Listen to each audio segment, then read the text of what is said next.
Assalamualaikum warahmatullahi wabarakatuh, and good morning smart students. How are you today? Very good. Well, today we are going to learn about modal auxiliaries. So, stay tuned and don't go anywhere.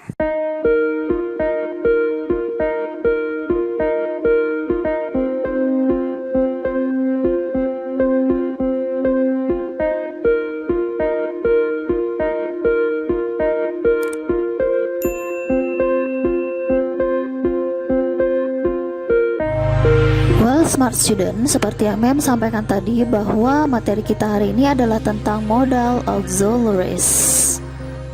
Well, sekarang kita lihat dulu apa pengertiannya. What is modal auxiliaries? Jadi modal auxiliaries generally express speaker attitudes. Di sini dikatakan bahwa modal auxiliaries itu pada umumnya digunakan untuk mengungkapkan sikap dari si penutur atau si pembicara. For example, modals can express that a speaker feels something is necessary, advisable, permissible, possible, or probable, and in addition, they can convey the strength of those attitudes. Jadi, jenis-jenis modal di sini bisa menunjukkan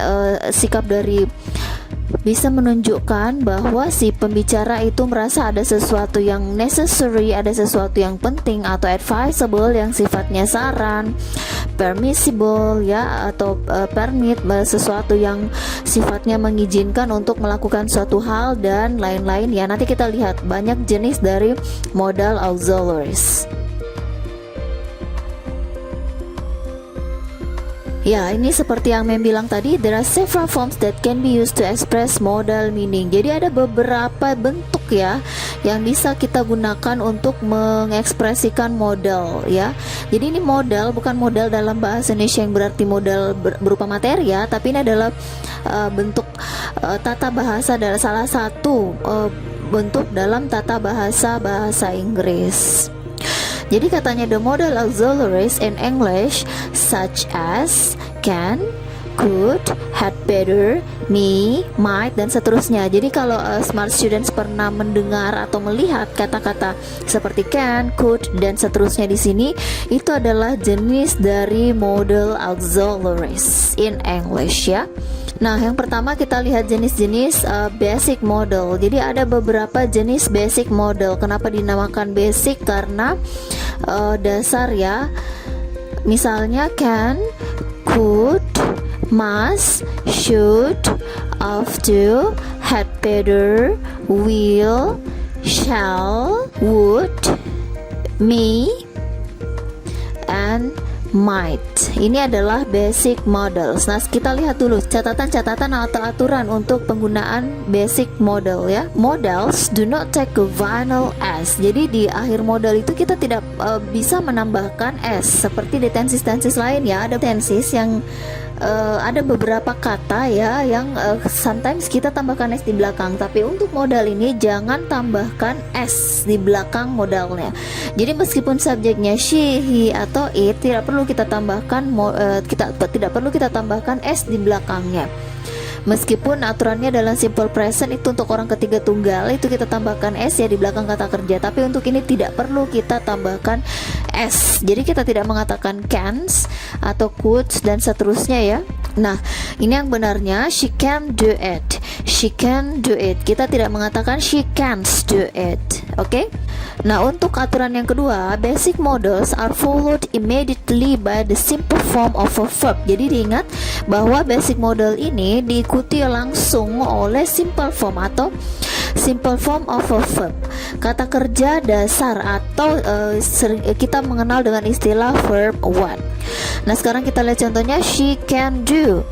Setelah can itu ada do. Do ini posisinya adalah kata kerja pertama atau simple form of a verb. Jangan sampai kita mengatakan she can do. Jangan menambahkan apa-apa lagi, langsung saja diikuti oleh simple form of a verb ya. Atau mungkin kita mengatakan she can does, itu tidak perlu ya. Atau she can did menggunakan kata kerja kedua, tidak perlu, langsung diikuti oleh kata kerja pertama atau simple form of a verb. Nah, selain basic models, ada juga phrasal models atau models itu yang dalam bentuk frase, seperti misalnya be able, have to, have go to, be going to, be supposed to, dan used to. Nanti kita lihat fungsi-fungsinya ya. Nah, ini dikatakan bahwa phrasal models are common expressions whose meanings are similar to those of some of the model auxiliaries. Jadi fungsi-fungsi ini sama fungsinya dengan basic model yang sudah mem sebutkan sebelumnya. For example, be able is similar to can. Jadi be able ini sama dengan can fungsinya. Dan ada lagi be going to, itu sama fungsinya dengan penggunaan will dan seterusnya. Nanti kita lihat ya lebih lengkapnya. Jadi kita lihat dulu yang pertama, di sini ada penggunaan can, could, and be able to. Jadi can, could, and be able to ini adalah ada 3 model yang digunakan untuk menyatakan ability atau kemampuan. Sinkron dengan artinya can, could, dan be able to itu artinya bisa atau dapat ya atau mampu. Oke, di sini dikatakan bahwa when we say that someone or something has or doesn't have the ability to do something, we can use can't or cannot for the present or couldn't for the past. Jadi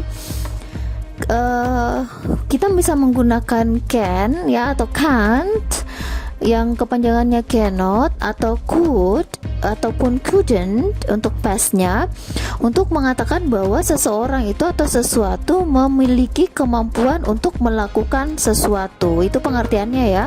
Intinya tentang ability atau kemampuan. Dari artinya saja itu kan tadi seperti yang Mem bilang bahwa ini artinya bisa ya atau dapat atau mampu dan seterusnya. Nah, kita lihat contohnya. He can analyze people's handwriting. Dia bisa menganalisis tulisan tangan orang lain seperti itu.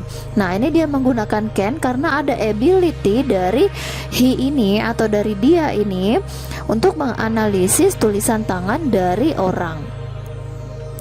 Kemudian contoh kedua, Anita could speak 3 languages before she was 6. Kenapa menggunakan could? Karena ini lampau.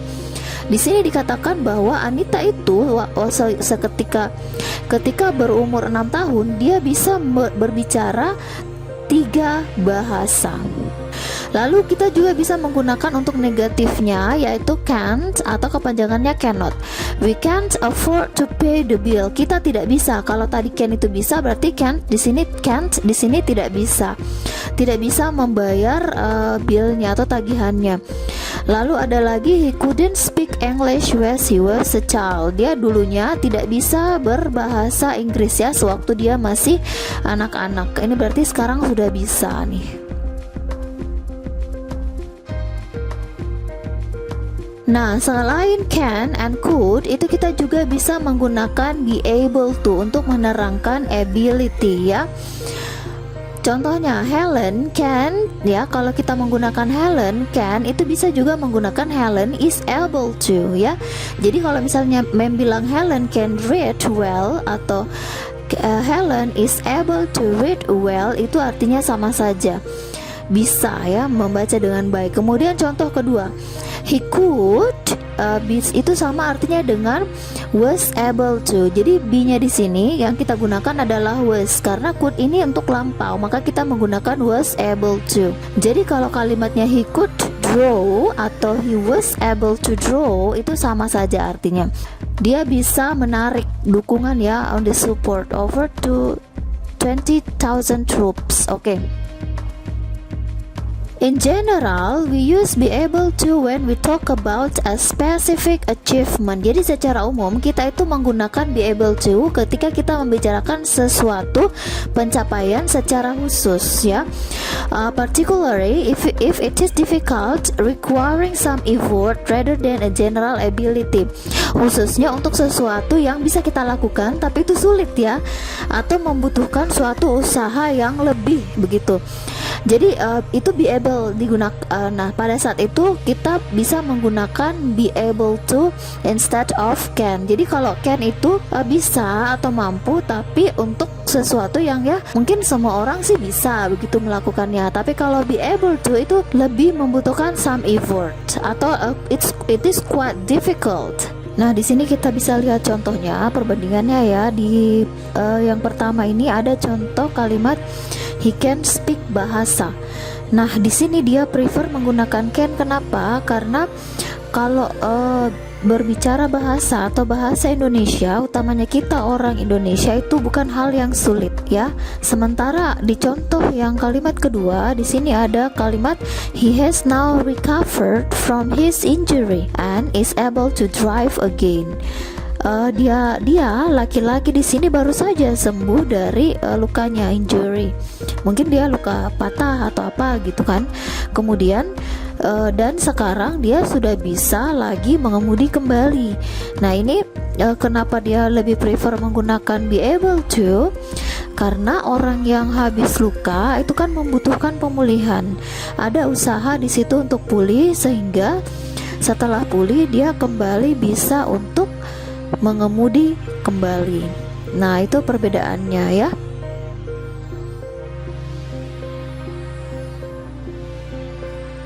And then, however, we commonly use can or could even when we are talking about specific occasions with verbs of the senses feel, hear, see, smell, taste, and with verbs of thinking such as believe, decide, remember, and understand.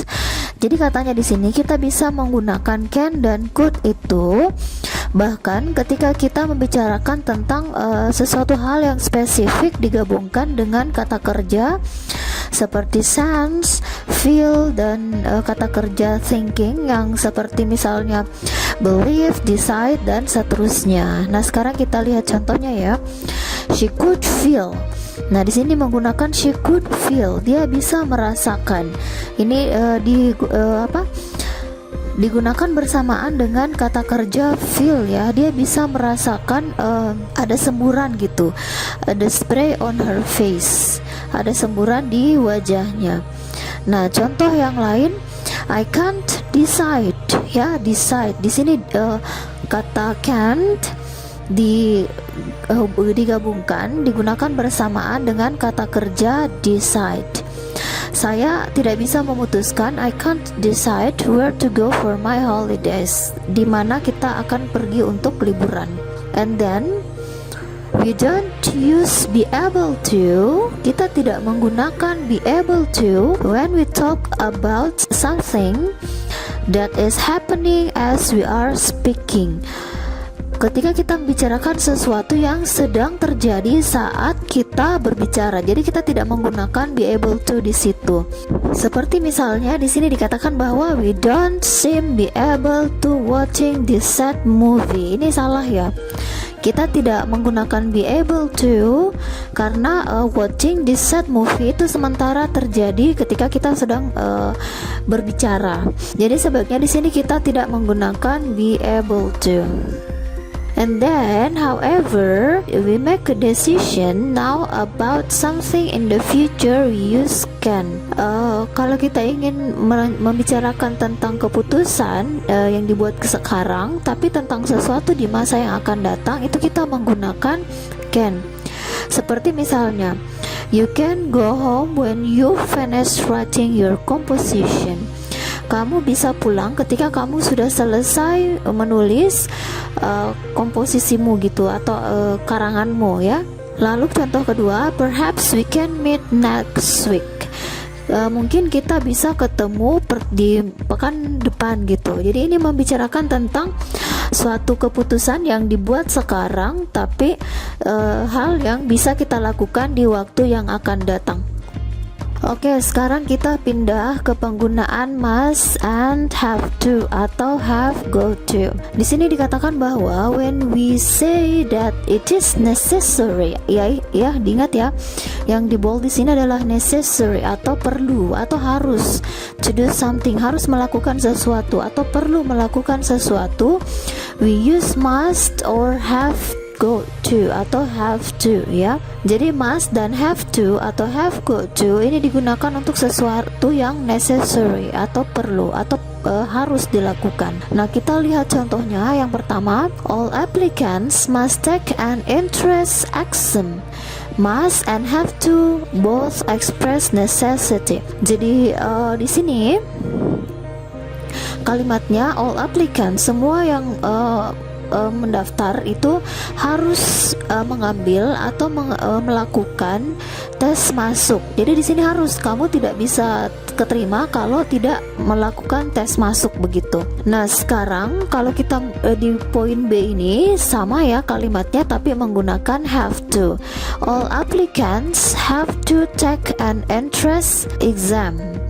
Lalu ada lagi di C, all applicants have got to take an entrance exam. Jadi untuk kalimat A, B, dan C ini sama artinya. Hanya saja di kalimat A menggunakan kata must, di kalimat B menggunakan kata have to, dan di kalimat C menggunakan kata have got to. Nah, bisa kita lihat di sini.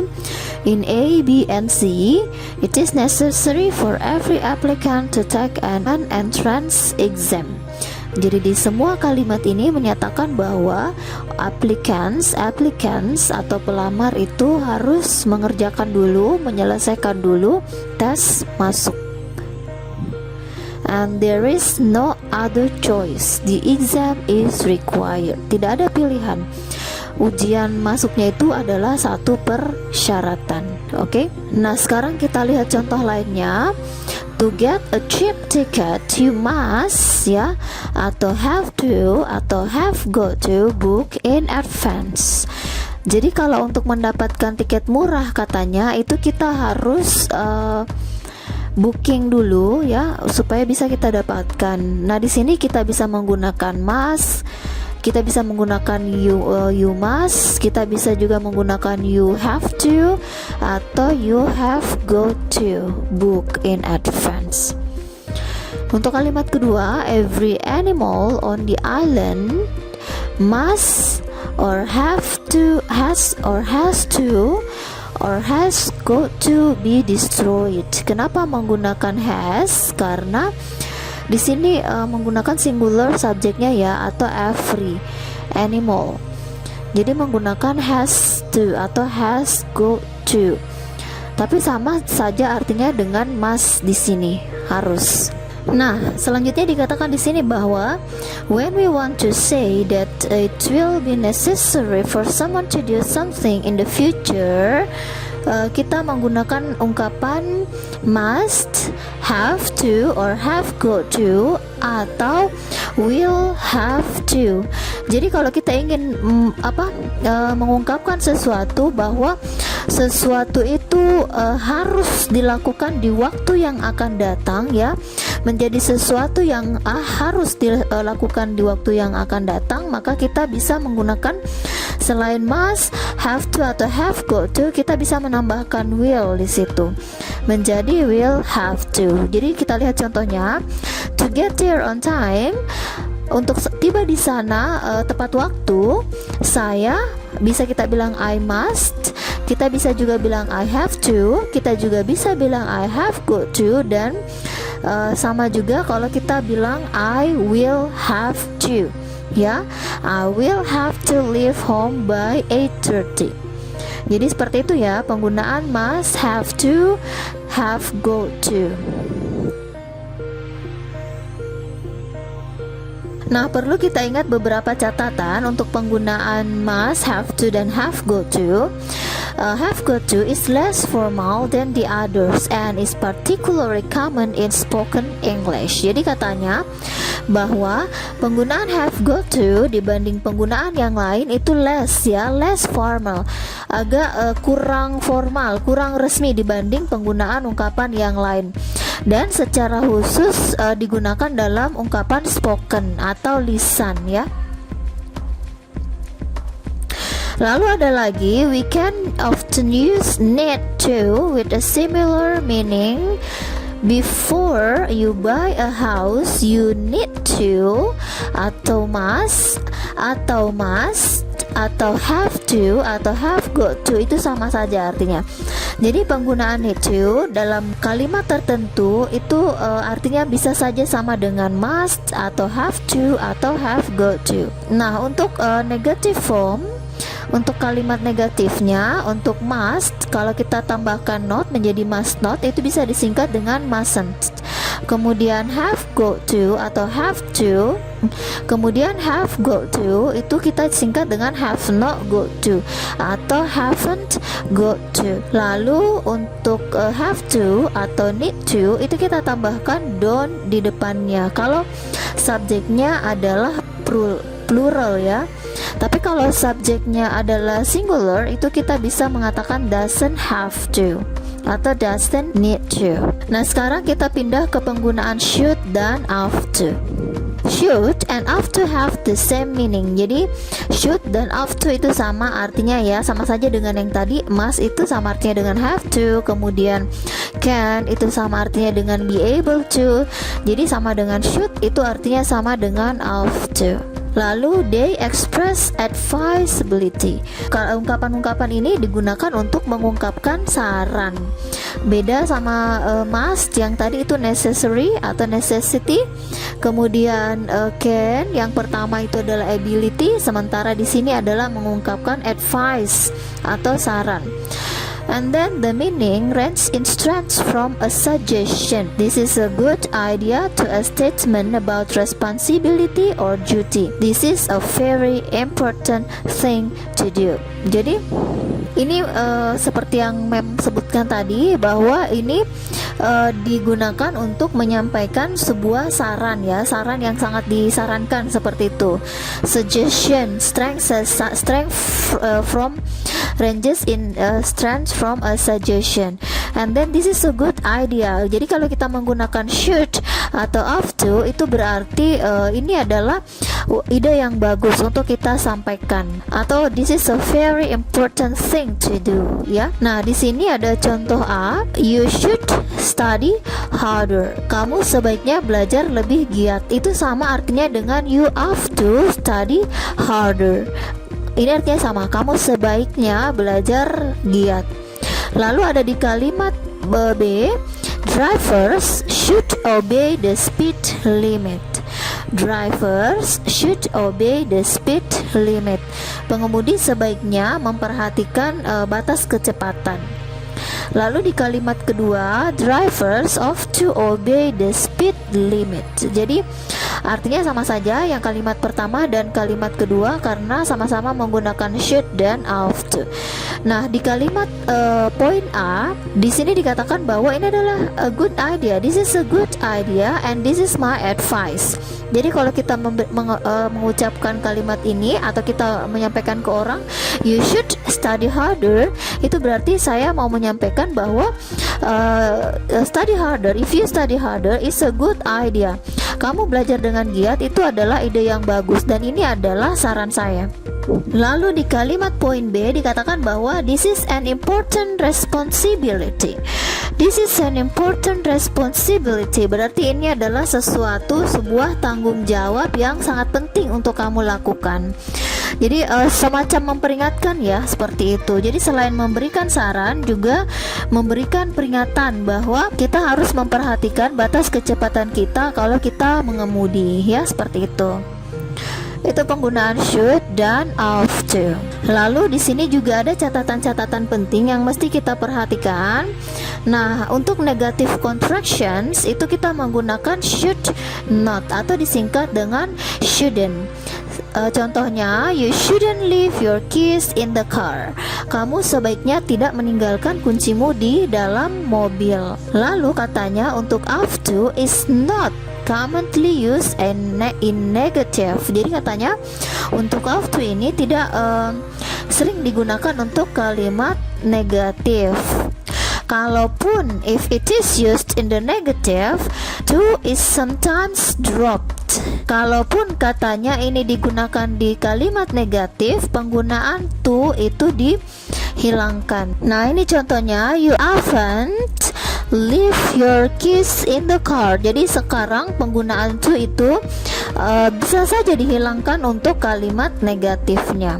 Lalu berikutnya, of to is often pronounced ota. Ya, jadi kalau untuk kalimat informalnya sama dengan going to, kita sering mendengar it is pronounced as gonna ya. Jadi sama dengan of to. Jadi kalau besok-besok kita mendengar orang mengatakan ota, jadi itu kurang lebih yang dia maksud adalah of to. Nah, ini untuk informal speaking. Contohnya, I ought to study tonight. Jadi kalau ada yang mengatakan I ought to study tonight, berarti itu artinya dia mengatakan I ought to study tonight, atau saya sebaiknya belajar malam ini. But I think I'll watch TV instead. Oke, itu lanjutan kalimatnya ya.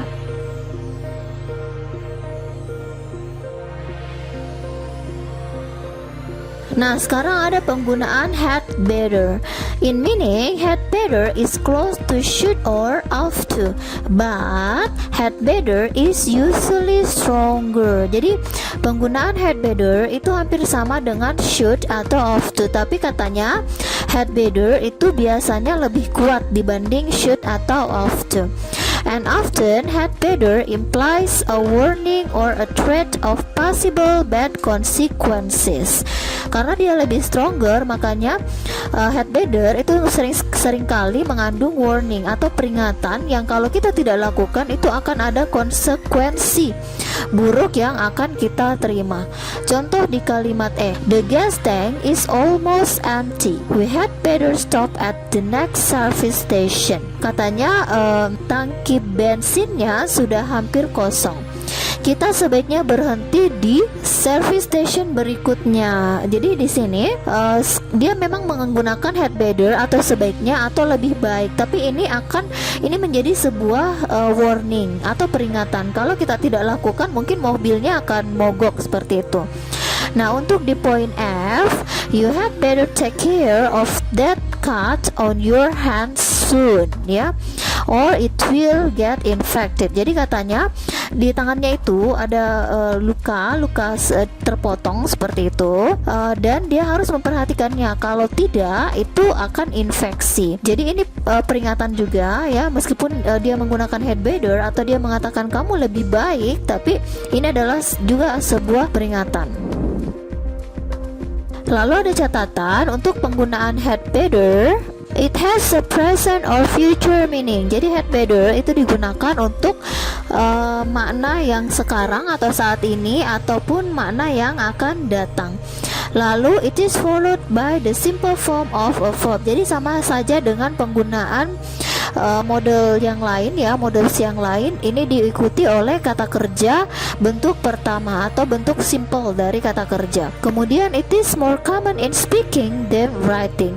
Lebih sering digunakan untuk ungkapan lisan daripada yang tertulis. Lalu untuk contraction, kalau kita menemukan contraction apostrophe D better, itu misalnya di kalimat you'd better take care of it, itu adalah contraction dari had better. Jadi kalau ada yang bilang you'd better take care of it, itu berarti dia mengatakan bahwa you had better ya. And then sometimes in speaking, had is dropped. For example, you better take care of it. Jadi dalam speaking, dalam lisan ya, bukan tulis ya. Dalam lisan seringkali penggunaan had itu dihilangkan. Jadi orang cuman bilang you better take care of it. And then the last one, untuk negative form dari had better itu kita tinggal menambahkan not di belakangnya. Seperti dalam kalimat you'd better not be late.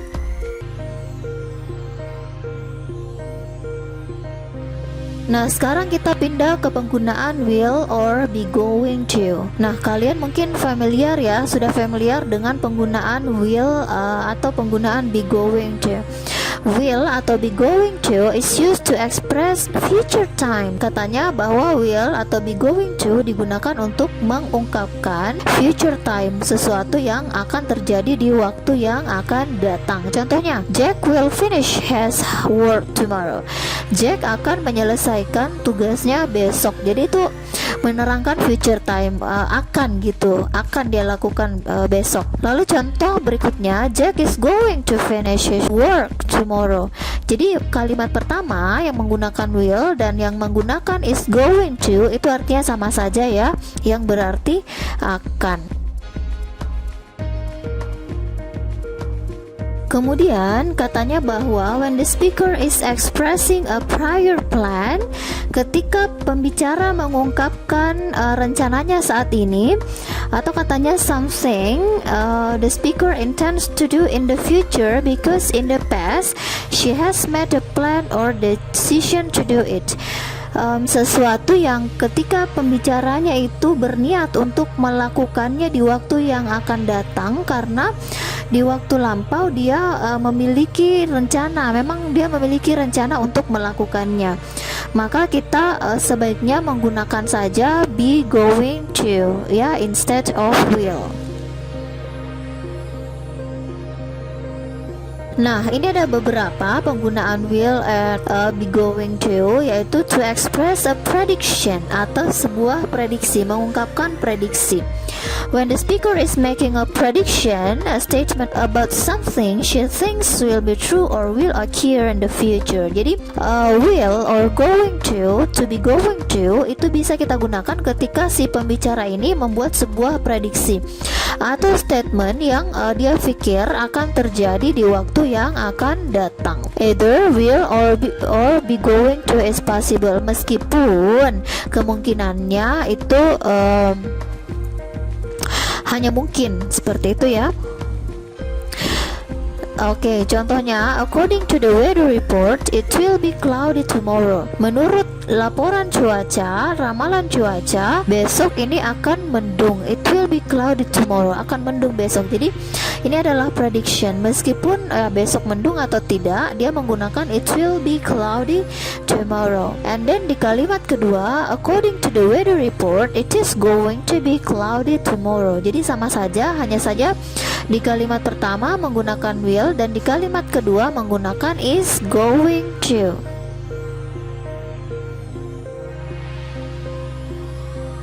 Lalu lebih lanjut dikatakan bahwa to express willingness use only will. Jadi untuk mengungkapkan willingness itu kita sebaiknya hanya menggunakan ungkapan will ya. Nah, kita lihat di sini ada contoh dialog untuk C. A mengatakan bahwa the phone's ringing. Teleponnya itu berbunyi. Kemudian si B mengatakan, "Okay, I'll get it." Oke, saya akan mengangkatnya. Nah, sekarang apa sih willingness itu? Nah, kita lihat penjelasannya. In C untuk dialog C itu bahwa speaker B is saying, "I'm willing, I'm happy to get the phone." Saya akan mengangkat teleponnya ya dengan senang hati seperti itu. He is not making a prediction. He has made no prior plan to answer the phone. He is instead volunteering to answer the phone and uses will to show his willingness. Jadi untuk poin si B, orang B itu mengatakan I'll get in. I will get in. Jadi sebaiknya kita menggunakan will di sini karena ungkapan akannya di sini ya, saya akannya di sini yang dimaksud dia tidak mempunyai rencana sebelumnya. She has no prior plan. Dia tidak mempunyai rencana sebelumnya untuk mengangkat telepon itu. Dia hanya dengan sukarela untuk mengangkat teleponnya yang tiba-tiba berdering ya. Kalau telepon kan kita mana tahu jam berapa teleponnya akan berbunyi ya, seperti itu. Maka di sini sebaiknya kita menggunakan will. Nah, sekarang kita lihat dulu dialog D. Si orang A di sini mengatakan I don't understand this problem. Saya tidak mengerti masalah ini. Lalu si B, temannya ini menyampaikan bahwa ask your teacher about it. Tanyakan gurumu. Lalu dilanjut dengan she'll help you. She will help you. Dia akan membantumu. Di dialog D di sini juga menggunakan will karena speaker B feels sure sure about the teacher's willingness to help. Bahwa dia yakin bahwa gurunya akan membantu, tapi saat kita datang ke gurunya itu bukan merencanakan ya, no prior plan to help the students. Tidak ada rencana sebelumnya membantu siswa, tapi karena siswanya datang, and then dengan sukarela gurunya akan membantu. Makanya di dialog C and D, be going to is not appropriate. Lalu di sini lain lagi ya dibanding yang tadi. Kalau di sini katanya to express prior plan, use only be going to. Jadi kalau kita mau mengungkapkan sesuatu yang sudah kita rencanakan sebelumnya, itu sebaiknya kita menggunakan be going to. Seperti di contoh dialog A, why did you buy this paint? Lalu dijawab oleh temannya, I'm going to paint my bedroom tomorrow. Kenapa kamu membeli cat-cat ini? Karena saya akan mengecat kamar saya besok. Nah, ini direncanakan, ini adalah sebuah prior plan bahwa dia akan mengecat bedroomnya besok. Maka dia menggunakan be going to. I am going to paint my bedroom tomorrow. And then untuk be, ini bukan dialog tapi monolog ya. Di sini speaker mengatakan bahwa I talked to Bob yesterday. He is tired of taking the bus to work. He's going to buy a car. That's what he told me. Saya berbicara dengan Bob kemarin. He is tired of taking the bus to work. Dia katanya lelah mengambil bus tiap hari begitu untuk pergi bekerja. And then he's going to buy a car. Makanya kenapa di sini menggunakan he's going to ya? Karena si Bob ini merencanakan memiliki prior plan untuk membeli sebuah mobil. Oke? Ya, ini penjelasannya. In A, speaker B has made a prior plan. Last week she decided to paint her bedroom and she intends to paint it tomorrow. And then in B, the speaker knows Bob intends to buy a car. Bob made the decision in past and he plans to act on the decision in the future. Sehingga will is not appropriate in A and B. Nah, sekarang kita lihat ya beberapa catatan untuk penggunaan will and going to. Yang pertama, in speech, going to is often pronounced as gonna. Nah, ini yang Mem bilang tadi. Kita sering mendengar orang mengungkapkan going to dengan istilah gonna ya. Sama dengan ought to yang tadi, orang sering untuk informalnya mengungkapkannya dengan istilah ought to ya. Sama ini, going to, gonna. Kemudian, the contracted form of plus not is wants. Jadi kalau will itu kita tambahkan not, itu menjadi wants. Jadi jangan kaget kalau besok ada yang mengungkapkan I want, itu berarti maksudnya dia mengatakan I will not. Nah, ini contohnya, Anna won't be here tomorrow. Anna tidak akan berada di sini besok. Nah, ini kepanjangannya itu Anna will not be here tomorrow. Jadi sama saja, tapi contractionnya menjadi want. Nah, ada satu ya yang penggunaannya mirip dengan will dan be going to, yaitu shall. The use of shall with I or we to express future time is possible but uncommon in American English. Jadi di sini katanya bahwa penggunaan shall itu bisa saja kita temukan khusus untuk yang subjeknya adalah I atau we, tapi ini tidak umum di American English ya. Nah, ini memperkuat bahwa shall is used more frequently in British English than in American English. Jadi penggunaan shall itu lebih sering di British English daripada di American English. Such as I shall open the window. Saya akan membuka jendelanya. When shall is used with I or we in a question, the speaker is usually making a suggestion and asking another person if she agrees with this suggestion. Jadi katanya bahwa penggunaan shall itu sering digunakan dalam kalimat tanya ketika kita ingin membuat sebuah saran seperti itu dan meminta orang lain untuk memberikan respon ya tentang saran yang ingin kita minta seperti itu. Misalnya ada contoh di kalimat ini, shall we leave at 2? Is that okay? Akankah kita pergi jam 2? Apakah itu bagus atau mungkin atau oke gitu ya? Jadi di sini dia meminta orang memberikan saran seperti itu, dan meminta orang respon lawan bicaranya untuk memberikan saran ya.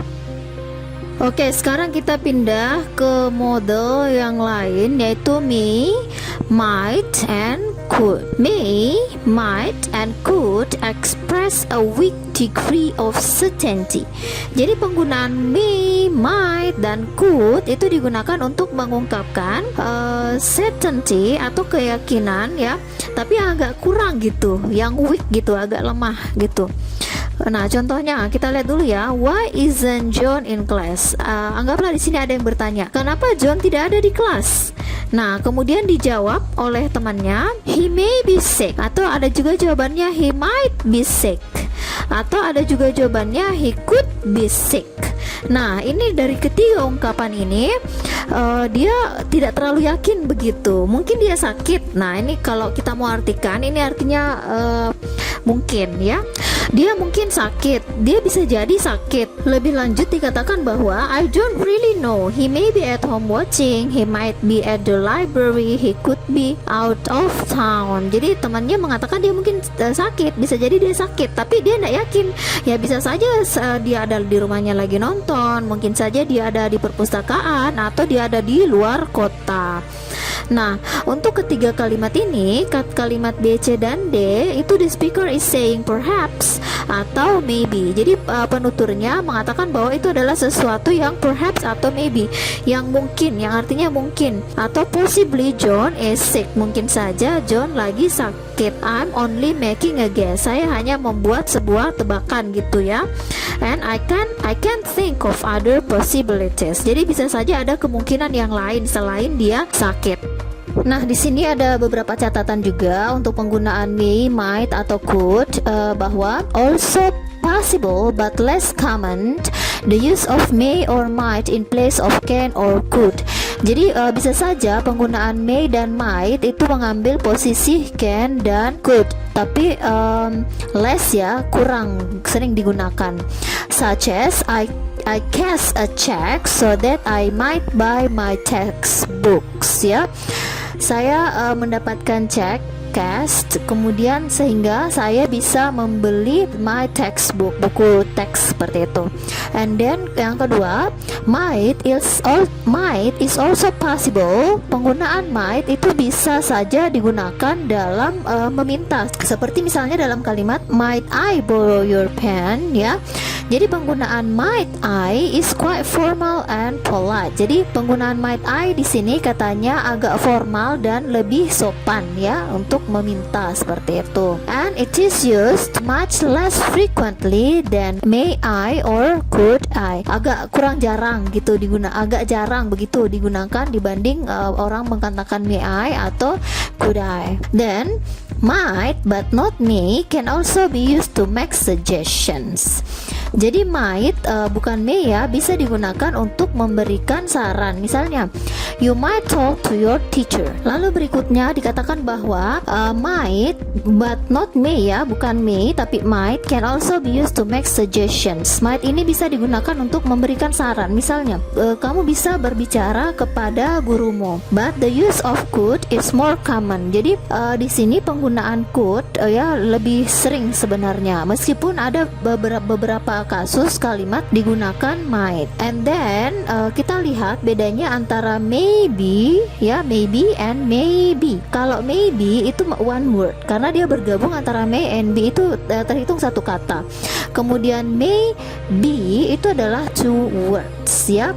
Untuk bentuknya maybe yang one word itu adalah adverb atau keterangan. Di contoh kalimatnya misalnya maybe he is sick.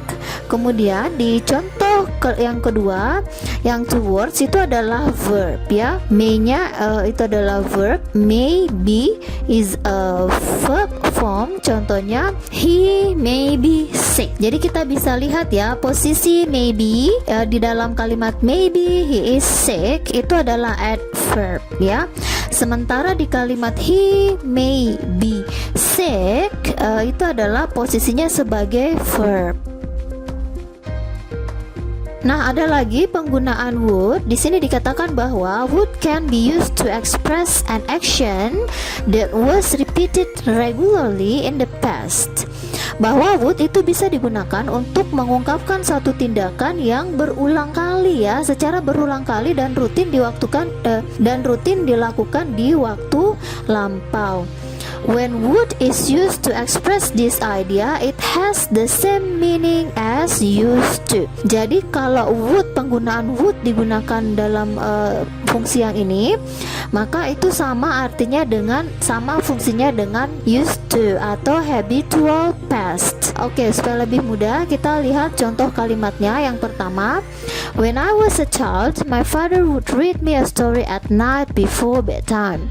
Ketika saya masih kecil, ayah saya itu akan membacakan saya sebuah cerita pada malam hari sebelum waktu tidur, seperti itu. Di sini dia menggunakan kata would yang menjelaskan bahwa membaca itu adalah sesuatu yang regularly dilakukan, rutin dilakukan dan berulang kali dilakukan di waktu lampau. Nah, untuk kalimat kedua, would, posisi would di sini digantikan dengan posisi used to dan ini artinya sama ya. Oke, jadi kalimat 1 dan 2 have the same meaning, artinya sama ya. Used to di kalimat kedua juga menjelaskan bahwa ada sesuatu yang rutin dilakukan di waktu lampau, yaitu membaca. Makanya di sini menggunakan used to read. Lalu katanya lagi used to expresses an habitual situation that existed in the past, bahwa penggunaan used to ini digunakan untuk menjelaskan situasi yang merupakan kebiasaan ya, yang terjadi di waktu lampau. Untuk kasus ini penggunaan would mungkin tidak akan digunakan ya. Katanya would is used only for regularly repeated actions in the past, bukan habitual tapi sesuatu yang secara rutin dilakukan di waktu lampau. Nah, coba kita lihat contohnya. I used to live in California. Untuk kalimat ini itu penggunaan would itu tidak tepat digunakan karena ini bukan secara habitual, bukan habit gitu. Tinggal di California itu secara bukan regularly repeated, tapi memang dia tinggal di situ. Makanya di sini dia menggunakan I used to live in California. And then untuk kalimat kedua, he used to be a boy scout. Nah, dia menjadi anak pramuka. Kalau kita di Indonesia ya mengatakan bahwa scout itu adalah anak pramuka gitu. Nah, ini bukan juga regularly repeated, bukan kegiatan yang berulang-ulang, tapi memang pada saat itu dia adalah anak pramuka. Makanya di sini menggunakan used to bukan would. Kemudian ada lagi they used to have a Ford. Mereka dulu memiliki Ford atau mobil Ford ya. Nah, ini juga habitual situation, bukan yang dilakukan berulang-ulang, tapi memang Ford-nya itu mereka miliki dan ada di situ ya saat itu. Makanya menggunakan used to.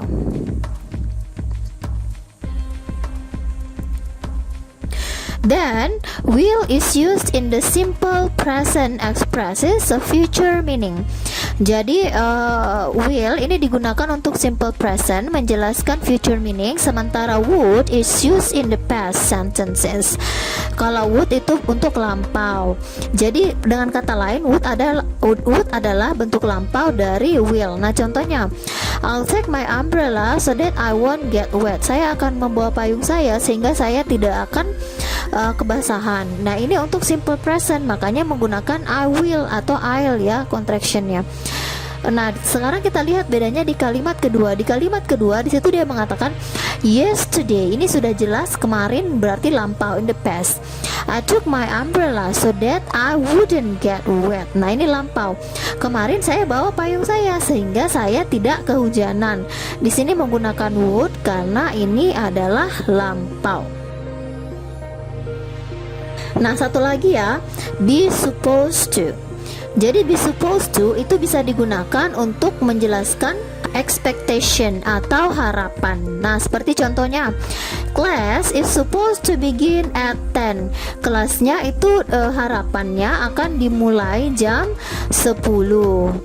Kemudian bisa juga digunakan untuk unfulfilled expectation atau harapan yang tidak terpenuhi. Seperti contohnya, the class was supposed to begin at 10 but it didn't begin until 10:15. Nah, kita bisa lihat contohnya, kalau to be-nya itu adalah present, maka itu adalah sebuah expectation atau harapan, seperti itu ya.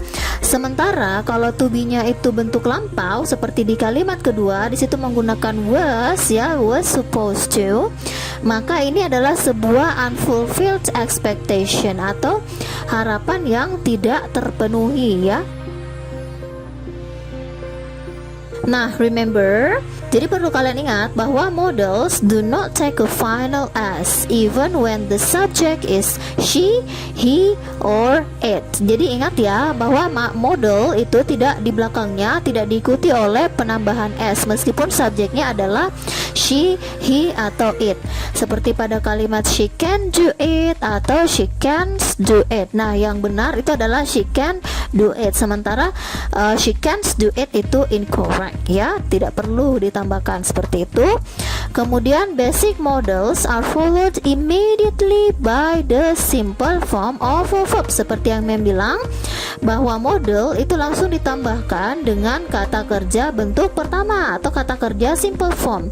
Contohnya she can do, bukan she can to do, tidak perlu tambahkan to. Kemudian bukan she can does, tidak perlu tambahkan AES di belakang do, dan tidak perlu she can did atau kata kerja kedua. Kita langsung saja she can do it ya.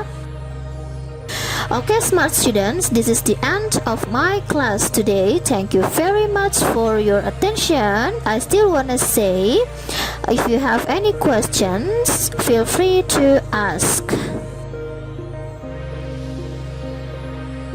Then, the last but not least, I wanna close this class by a nice quote from Dean. I can't change the direction of the wind, but I can adjust myself to always reach my destinations. Thank you very much.